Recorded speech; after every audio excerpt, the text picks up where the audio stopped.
20 morts dans une fusillade à caractère vraisemblablement raciste au Getty Editorial Texas. Un tireur a semé la mort samedi dans un centre commercial d'El Paso au Texas, dans le sud des États-Unis, où il a tué 20 personnes venues faire leurs courses avant d'être interpellé et placé en garde à vue par la police qui soupçonne un crime à caractère raciste. La police a placé en garde à vue un homme blanc de 21 ans et enquête sur un possible motif haineux, ce qui aux États-Unis désigne les attaques motivées par l'origine, la religion, ou encore l'orientation sexuelle des victimes. Un tireur a semé la mort samedi dans un centre commercial d'El Paso au Texas, dans le sud des États-Unis, où il a tué 20 personnes venues faire leurs courses avant d'être interpellé et placé en garde à vue par la police qui soupçonne un crime à caractère raciste. La fusillade, survenue aux abords d'un hypermarché Walmart prisé de la communauté hispanique, a également fait 26 blessés, dont certains se trouvaient dans un état critique. La police a placé en garde à vue un homme blanc de 21 ans et enquête sur un possible motif haineux,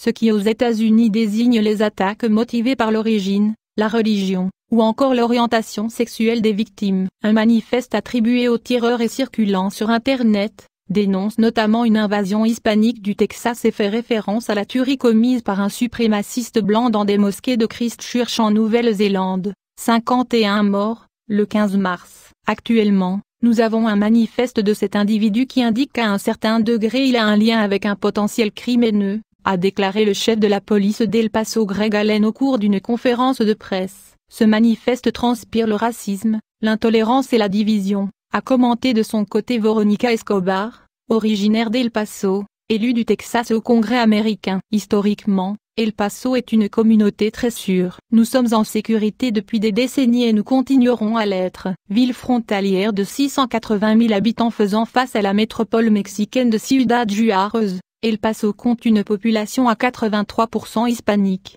Selon des statistiques de 2018, El Paso a connu en moyenne 18 meurtres par an ces 5 dernières années, un niveau bien plus bas que dans d'autres villes américaines d'une taille comparable. 3 Mexicains ont été tués dans la fusillade. Le président Donald Trump a dénoncé une fusillade tragique et un acte lâche. Il n'y aura jamais de raison ou excuse pour justifier le meurtre de personnes innocentes, a-t-il tweeté. Le candidat à la primaire démocrate Beto O'Rourke, originaire d'El Paso dont il a jusqu'à récemment été le représentant au Congrès, a accusé Trump d'encourager le racisme aux États-Unis. Nous assistons à une augmentation des crimes haineux chaque année depuis 3 ans, sous une administration dont le président traite les Mexicains de violeurs et de criminels, a-t-il dénoncé après avoir rendu visite aux blessés dans un hôpital d'El Paso. Trump est un raciste et il attise le racisme dans ce pays, a-t-il accusé. Moins à terre moins. D'après certains médias, le tireur s'appelle Patrick Crusius. Il est originaire d'Allen, près de Dallas, à 9 heures de voiture d'El Paso,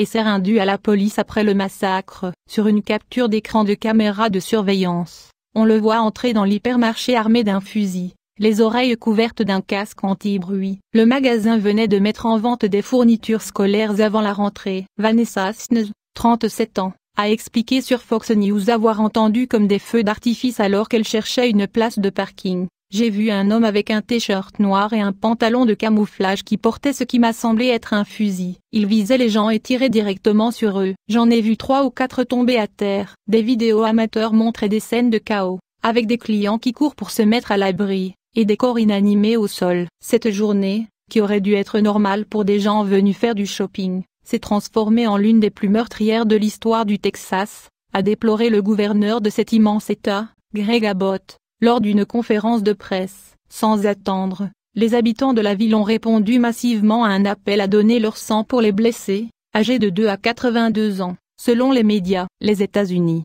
où le port d'armes est légal, sont régulièrement endeuillés par des fusillades qui touchent aussi bien les écoles que les lieux de culte, de travail ou les commerces. La tuerie d'El Paso est la 250e depuis le début de l'année ayant touché 4 personnes ou plus, selon OTNG, Gant. Violence Archive. Un employé du groupe Walmart avait déjà ouvert le feu mardi dans un supermarché de la chaîne, situé dans le Mississippi Sud, tuant 2 de ses collègues. Comme après chaque bain de sang, plusieurs voix se sont élevées pour réclamer une meilleure régulation du marché des armes à feu. Il est grand temps d'agir et de mettre un terme à cette épidémie de violence liée aux armes, a ainsi tweeté le favori de la course à la primaire démocrate Joe Biden.